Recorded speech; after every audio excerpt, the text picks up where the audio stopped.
was haben wir nicht alles erlebt in den letzten 15 Monaten? Für mich war das so eine einzige Feuerwehrübung. Und mit Beginn des Lockdowns, also den ersten Tag, das war etwa 16. März, also war ich zu Hause, da hatte ich so ein bisschen eine Panikattacke. Und dann ging ich raus und ich habe zum ersten Mal diese Atemübungen gemacht, die mir meine Uhr vorschlägt. Und das hat richtig gut getan, diese 5 Minuten. Und danach habe ich mich für 12 Monate in die Arbeit gestürzt und konnte dann so die störenden Gedanken relativ gut verdrängen. Und ich liebe eigentlich so Feuerwehrübungen, also so langfristige Planung, das ist eigentlich nicht mein Ding. Ich kümmere mich um Dinge, wenn sie wichtig und dringend sind. Doch jetzt, nach dieser Zeit, habe ich irgendwie Watte im Kopf. Irgendwie ist Sand ins Getriebe gekommen und ich habe mich gefragt, kann es sein, dass irgendwas auf der Strecke geblieben ist? Und der Mikey Connor, für die ihn noch kennen, der hat immer gesagt, I preach myself happy. Und ich finde, das ist einen guten Ansatz. Also wie immer, wenn ich predige, dann predige ich eigentlich zu mir selber und ich hoffe, dass für euch auch etwas Nützliches dabei ist. Ich habe mich auf die Suche gemacht, was denn der Grund sein könnte für diesen Sand im Getriebe. Und ich bin auf eine Bibelstelle gestoßen, die mich aufgerüttelt hat. Und die möchte ich euch vorlesen. Die steht im Kolosserbrief, Vers 1 bis 3. Und da schreibt der Paulus an die Kolosser: Jedes Mal, wenn wir für euch beten, danken wir Gott, dem Vater unseres Herrn Jesus Christus, für euch. Denn wir haben gehört, wie lebendig euer Glaube an Jesus Christus ist und was für eine Liebe ihr allen entgegenbringt, die zu Gottes heiligem Volk gehören. Angespornt werdet ihr dabei von der Hoffnung auf das, was Gott im Himmel für euch bereithält. Davon habt ihr ja von Anfang an gehört, seit damals, als die Botschaft der Wahrheit, das Evangelium, zu euch gekommen ist. Und ich dachte, wow, wenn Leute das über unsere Church erzählen würden. Und nicht, weil wir ihnen erklärt haben, wie toll es ist in unserer Church, sondern weil sie es von selber festgestellt haben, wenn sie uns beobachtet haben. Es gibt so viele Dinge im Leben, die unsere Aufmerksamkeit erfordern. Jesus sagte aber, 3 Dinge sind wichtig: Glaube, Hoffnung und Liebe. Doch was meint er damit? Es fällt mir ein bisschen schwer, meine Feuerwehrübung der letzten 12 Monate mit diesen 3 Begriffen in Verbindung zu bringen. Und ich habe gemerkt, da steckt was drin, das für mich wichtig ist. Und ich habe versucht, die 3 Wörter in etwas Greifbares zu übersetzen, das ich im Alltag praktisch umsetzen kann. Und ich bin mir sicher, dass ich damit der Bedeutung dieser Wörter nicht ganz gerecht werde. Aber ich hoffe, dass es einfach so eine Türe ist, auch für euch, wo euch hilft, zu mehr Hoffnung, Glaube und Liebe zu finden. Beim ersten Punkt, beim Glauben oder Vertrauen auf Jesus, da sind mir so 2 Begriffe, Fokus und Ablenkung, wichtig geworden. Und wie ich Gott wieder mehr hören kann in meinem Leben. Darüber habe ich in ICF Basel-Land gepredigt. Beim zweiten Punkt, der Hoffnung, ist mir Anbetung ganz wichtig geworden. Worship ist nicht nur Musik, sondern es ist eine ernsthafte, leidenschaftliche Antwort auf das Reden Gottes. Und dieses Angesporntsein von der Hoffnung, das muss einen sichtbaren Ausdruck finden in unserem Leben, wenn wir richtig davon ergriffen sind. Und darüber habe ich in Lörrach geredet und beides könnt ihr auf YouTube nachhören, wenn ihr nach meiner heutigen Predigt noch Lust habt dazu. Also haben wir mit Glaube und Hoffnung haben wir 2 Dinge, das Vertrauen auf Gottes Reden, auf Gottes ausgesprochene und geschriebene Wort und unsere Reaktion darauf, indem wir hoffnungsvoll handeln. Beim dritten Punkt, der Liebe, es liegt eigentlich auf der Hand, um was es geht. Es geht um Liebe, Liebe zu Gott, Liebe zu uns selbst und zu unseren Mitmenschen. Und darüber möchte ich heute sprechen. Wenn ich zurückschaue auf die letzten Monate, dann kommen mir gewisse Dinge vor, wie so in einem verwirrten Traum. Ist das wirklich wahr, dass ich mir überlegt habe, von den Menschen, den ich kenne, mit welchen wenigen Menschen ich mich noch treffen will? und mit welchen nicht mehr, um mich vor so einer Corona-Infektion zu schützen? Ist es wirklich wahr, dass ich Funkstrecken, also Funkmikrofon und Gitarrensender gekauft habe, dass wenn wir mit meiner Band, den Noise Boys, proben, dass ich im Raum neben dem Bandraum spielen kann, um mich zu schützen? Das ist verrückt, oder? Es erscheint mir heute fast unwirklich. Und ist es wahr, dass wir über Monate auf soziale Kontakte verzichtet haben? Man hört ja oft so das Wort Bubble in letzter Zeit. Wenn Sie zum Beispiel an die Olympischen Spiele denken oder an die Fußball-Europameisterschaften, da leben die Sportler in so einer Bubble. Das heißt, sie treffen sich nur noch mit ihrem Staff, mit ihren Leuten, mit denen sie trainieren, und sie bewegen sich nur noch in Räumen, die speziell für sie reserviert sind, und gehen dann aus dieser Bubble raus an den Wettkampf. Oder man spricht auch von einer sogenannten Filterbubble. Jedes Mal, wenn du auf Google, YouTube oder Facebook was suchst, dir jemand was schreibt, dann merkt sich die Software im Hintergrund das und versucht dir dann halt ähnliche Inhalte und Werbung zu diesem Thema zu zeigen. Das ist vielleicht einerseits praktisch, aber auf der anderen Seite besteht auch die Gefahr, dass wir nur noch mit einem Teil der Wirklichkeit konfrontiert werden. Es werden uns nur noch Dinge gezeigt, die zu dem passen, nach dem wir sowieso suchen. Das hat zwar so direkt nichts mit Corona zu tun, aber wenn ich mich immer weniger mit Leuten treffe und austausche, dann entsteht auch so eine Bubble um mich herum und ich entferne mich in meinen Ansichten und in meiner Sozialverträglichkeit immer mehr von anderen Menschen. Ich lebe in einer Bubble. Eine Bubble ist eine Blase und was machen die früher oder später? Sie platzen. Und wieso platzen sie? Eine Blase hat eine dünne künstliche Haut, die innen von außen trennt. Und in seiner Bubble kann man nicht auf Dauer überleben, oder? Wenn wir leben alle auf demselben Planeten und irgendwann benötigen wir was außerhalb dieser Bubble ist. Und es gibt nur einen Weg, daran zu kommen, das ist nämlich, dass wir aus unserer Bubble rausgehen. Wir sind als Christen nicht überlebensfähig, wenn wir uns in unserer eigenen Glaubensbubble, wenn wir so eine eigene Glaubensbubble konstruieren, in der wir nur noch reinlassen, wer zu unseren Ansichten passt. Das Neue Testament benutzt immer wieder das Bild der Familie und den Begriff hineingeboren sein. Und wenn ich in eine Familie hineingeboren werde, dann suche ich mir nicht aus, in welche Familie ich hineingeboren werde, weil wenn das passiert ist, ist sie schon da.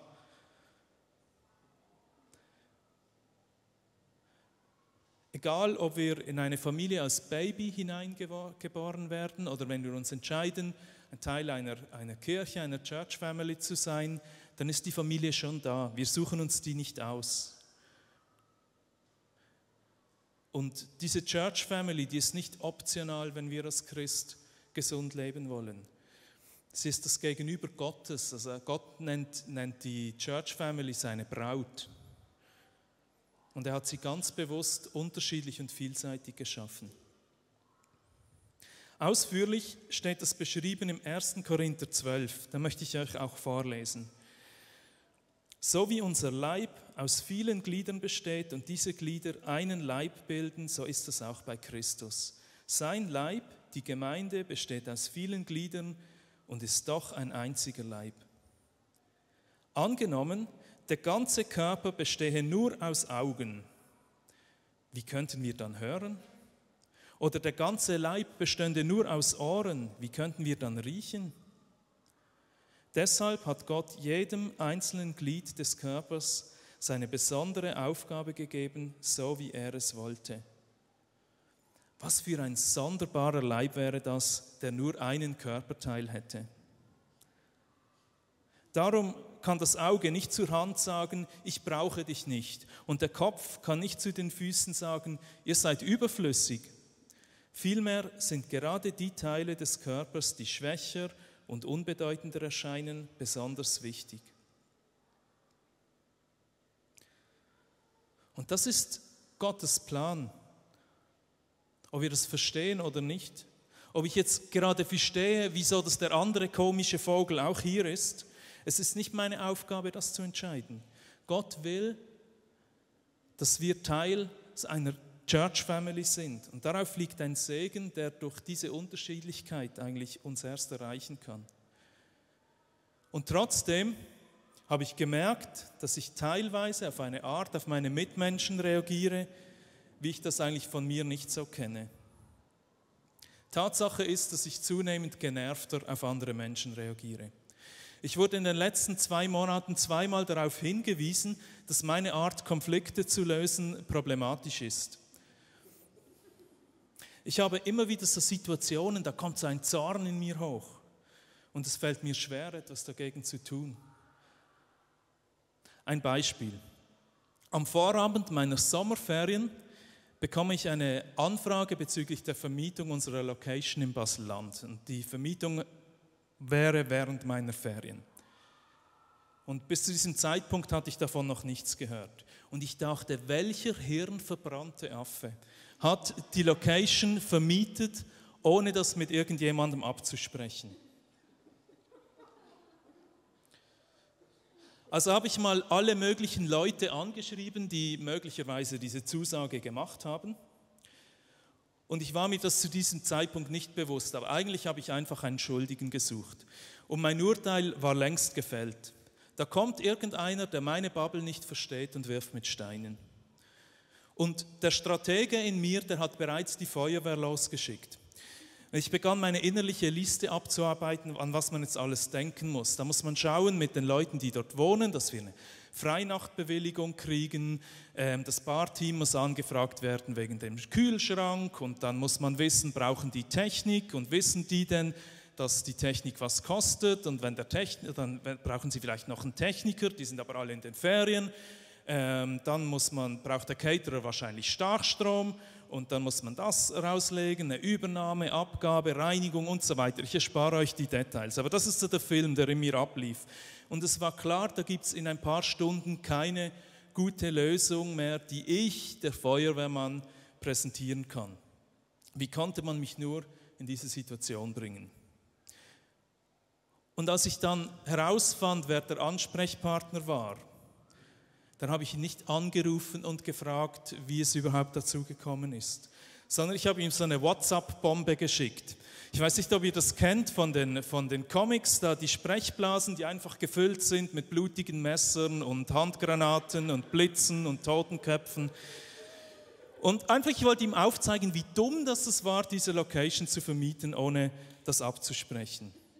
Und dann habe ich ihm natürlich noch eine umfangreiche Erklärung geschrieben, an was man jetzt alles noch denken müsste und wie er sich das vorstellt, wer sich da möglicherweise darum kümmern könnte. Also ihr kennt vielleicht diese Nachrichten, wenn dann unten steht Punkt mehr und dann klickt ihr drauf und dann kommt nochmal so eine ganze Liste.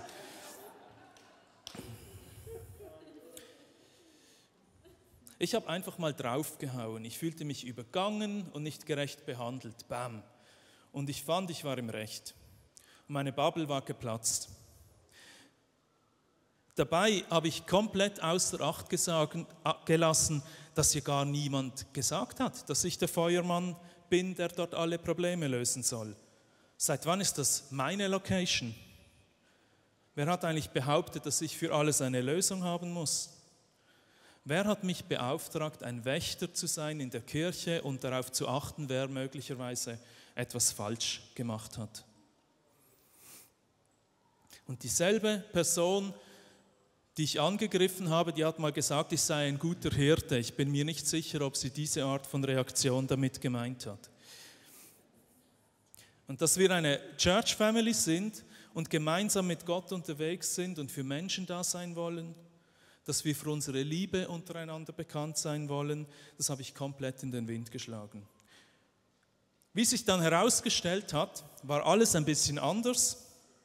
Es wurde eine gute Lösung gefunden, ich musste gar nicht mithelfen beim Organisieren, der Anlass war dann hier in Basel und er war richtig gut und die Leute haben profitiert und er hat was bewegt.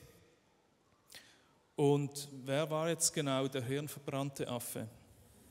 Der Typ in seiner Bubble mit seinem Aggressionsproblem. Und ich habe wieder jemanden angegriffen, den ich eigentlich gerne zum Freund habe oder zum Bruder. Und ich muss zugeben, ich habe völlig übertrieben reagiert. Das ist ein Beispiel, wie man mich auch erleben kann. Ich habe wirklich ein Problem manchmal mit Konflikten gesund umzugehen und das vor allem bei Menschen, die mir nahe sind, denen ich vertraue, dass sie mich nicht ablehnen deswegen. Und also passiert das eigentlich bei Menschen, die ich eigentlich am wenigsten verletzen möchte. Und ich habe mich dann in der Folge ein bisschen mit dem Thema Zorn auseinandergesetzt. Und ich bin auf eine Definition gestoßen. Der Begriff Zorn hat seinen Ursprung im Begriff Spaltung oder Auseinanderzerren. Und mein Zorn spaltet nicht nur meine Bubble, sondern schadet auch den Beziehungen mit den Menschen, die ich eigentlich liebe. Was ist deine Reaktion auf Spaltungen und Meinungsverschiedenheiten, die uns widerfahren sind in den letzten Monaten? Welches ist deine Emotion? Wie groß ist deine Bubble? Wo bewegst du dich noch? Welche Ansichten erträgst du noch? Welche Menschen dürfen noch in deine Bubble rein? Mit wem bist du noch offen und ehrlich und transparent? Ich glaube, um diese Watte aus meinem Kopf rauszubekommen, muss ich wieder lernen, Gottes Stimme zu hören, ohne Filter. Und zwar nicht, indem ich in der Bibel Bestätigung suche für die Dinge, wovon ich schon überzeugt bin, sondern mit der Frage, Herr, wo willst du etwas Neues schaffen? Wo willst du wieder eine Brücke bauen? Er, der Gott der Gnade, der Liebe, der Wiederherstellung, der Versöhnung, der Heilung. Wo will er anfangen? Wenn du das bei dir auch kennst, dass du Mühe hast, dich anderen Menschen wieder zu nähern, dann kannst du mit mir mitbeten.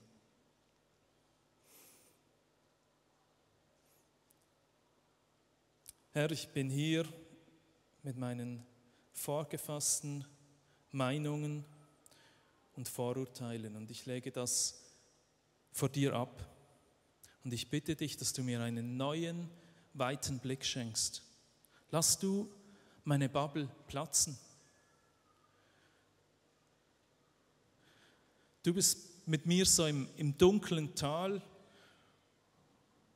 und du tröstest mich mit deiner Anwesenheit und du führst mich nicht in eine abgeschottete, sichere Bubble, sondern du führst uns auf grüne Wiesen und zu frischem Wasser. Und du versorgst uns mit allem. Es steht in der Bibel, du bereitest uns einen reichen Tisch mit Essen im Angesicht unserer Feinde. Und ich glaube, du machst das nicht, damit wir sie mit unseren Argumenten totschlagen, sondern dass ich sie wieder einladen kann an meinen Tisch und sage, komm, iss mit mir. Ich möchte dich bitten, dass du mich andere Menschen durch deine Augen sehen lässt und dass ich einen neuen, ehrlichen Blick auch auf mich selber bekomme.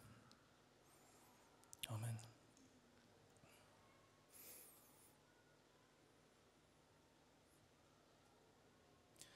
Ich glaube, viele von uns kämpfen auf ähnliche Art mit solchen Problemen. Und einige überlegen sich vielleicht in Zukunft nicht mehr so oft in die Celebration Hall zu kommen und vielleicht mehr den Livestream zu schauen.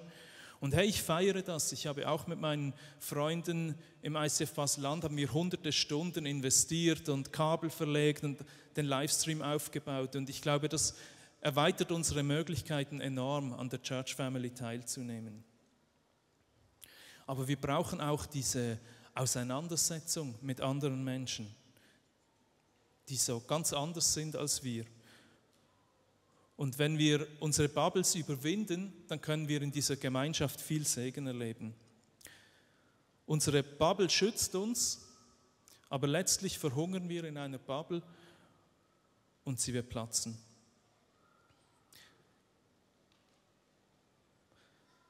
Ich glaube, wenn du das selber so spürst, dass du dich von Menschen distanziert hast oder die Menschen eingeteilt hast in Menschen, die du noch erträgst und solche, mit denen du nichts mehr zu tun haben willst, dann empfehle ich dir, dich intensiv mit dem Römerbrief auseinanderzusetzen. Die christliche Gemeinde in Rom, die hatten auch so einen Lockdown. Die jüdischen Christen, die mussten wegen der Verfolgung durch den Kaiser 5 Jahre lang die Stadt verlassen und nur die Heidenchristen konnten in Rom bleiben. Nach 5 Jahren kamen sie zurück und sie haben festgestellt, dass sie sich auseinandergelebt haben. Die Judenchristen fanden, wenn du als Vorfahre Abraham hast, dann bist du schon mal ein bisschen ein besserer Christ.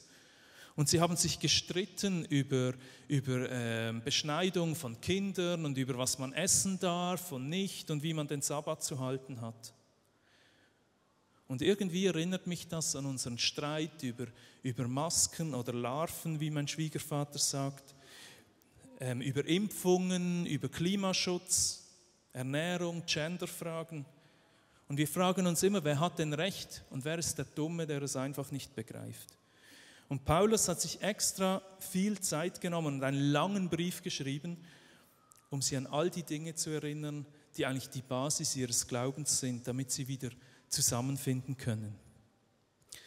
Und ich habe euch ein Video mitgebracht, das den Römerbrief ab Kapitel 5 zusammenfasst. Und ich möchte euch einen kurzen Ausschnitt daraus zeigen. Gut, wenn du das ganze Video schauen willst, dann kannst du das auf Bibelprojekt nachschauen. Die einzige vernünftige Reaktion auf die gute Nachricht von Jesus Christus für Menschen mit unterschiedlichen Meinungen ist als Gemeinde eine Einheit zu sein. Und das Ziel der Liebe ist, dass Beziehungen geheilt werden und die Familie Gottes vereint ist. Eine Church Family, in der alle Platz haben mit allen Unterschieden. Das ist die Vision Gottes von der Familie, in die wir hineingeboren werden. Und diese Zusage gilt der ganzen Familie Gottes, egal ob das Juden oder Heiden sind, egal ob links oder rechts, ob Corona-Maßnahmen, Skeptiker oder Befürworter, egal wo du stehst. Wir sind berufen in diese Familie Gottes, einander zu tragen, zu helfen und zu vergeben, weil wir brauchen das auch. Gott will dich retten in eine lebendige Familie. Kirche ist nicht ein Club von perfekten Christen oder perfekten Menschen mit der richtigen Meinung. Also ich habe mal gehört, Kirche ist ein Spital für verletzte Sünder. Und was uns vereint, ist nicht, dass wir der gleichen Meinung sind, sondern dass wir anerkennen, dass wir einen Gott haben, der uns so liebt, wie wir sind und uns Schritt für Schritt in unserem Leben begleitet. Mit Gott überwinden wir unseren Zorn, unseren Neid, unsere Bitterkeit, unsere Trauer, unsere Verachtung, wenn wir zulassen, dass unsere Gefühle mit dieser Liebe in Kontakt kommen. Und wir landen zum Schluss wieder beim Kolosserbrief mit dem Vers für alle Zornigen unter uns.